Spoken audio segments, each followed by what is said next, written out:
Hello, what's up? Well, today is February 2nd, 2022. So how are you today? Are you enjoying your day off of school and or work in a snowy day? And I hope you've been bundled up. Well, I have to be quite honest with you. I've been completely warmed all this time, and within weeks I did not freeze myself, nor I didn't shiver. Anyway, enough said. I want to talk to you about vision and how the world could see for itself.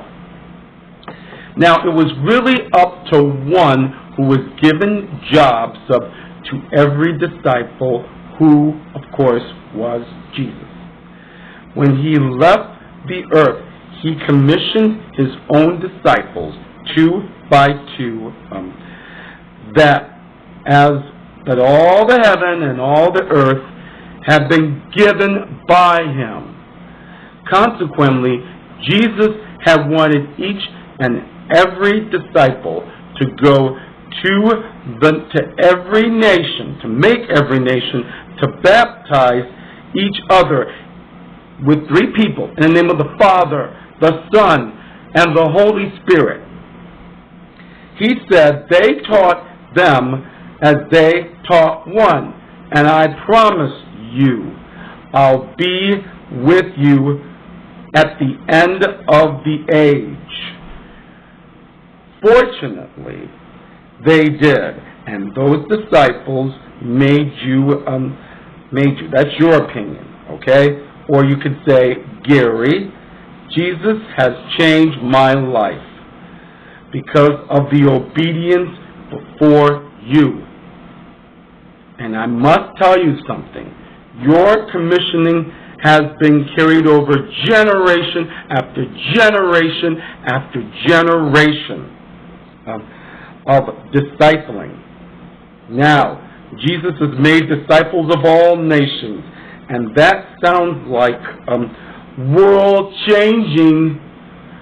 So, do you really think that's a very large job?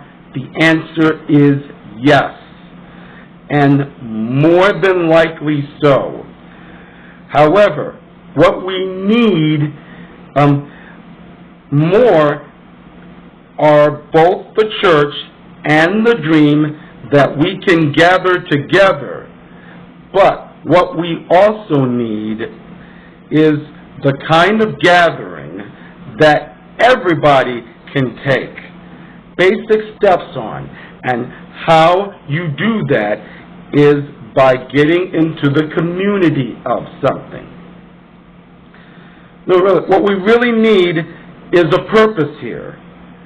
And the 3 phrases that come to mind are, number 1, knowing God. 2, grow with others. 3, change the world. Those are the 3 phrases in which we use in our everyday lives. And this is how we follow Jesus as we balance next steps towards our areas, and that is what we really need to fire cylinders. So, as disciples, and if you know that one of those cylinders ain't working, you're not even trying. You have to get each and every one of those cylinders to get a jump start in order for it to work. Now, the 3 phrases I have to give you are, like I said, are as follows. Number 1, you have to know God, okay? And you know what that is? You know what it means? It means a growing relationship with Him. Growing your relationship through you in His love. That changes you, that's the essential part of your life. Number 2, grow with others. God has given us this gift to each other. He has put us in with one another to fulfill in a dream He can give us as reciprocal love. And finally, Number 3, you change the world, where it is up to you to be patient, and at the same time, you have to teach your goals in front of billions of people, making these the hardest. It's also worth the response there when others don't know it. And if you know the people out there, and obviously some others, then they need to change. Not you, somewhat. The word is prime. I'm talking about they. Absolutely they in the abstract. So they're the ones who absolutely need to make a change. Beyond everything else, they just don't get or they don't see.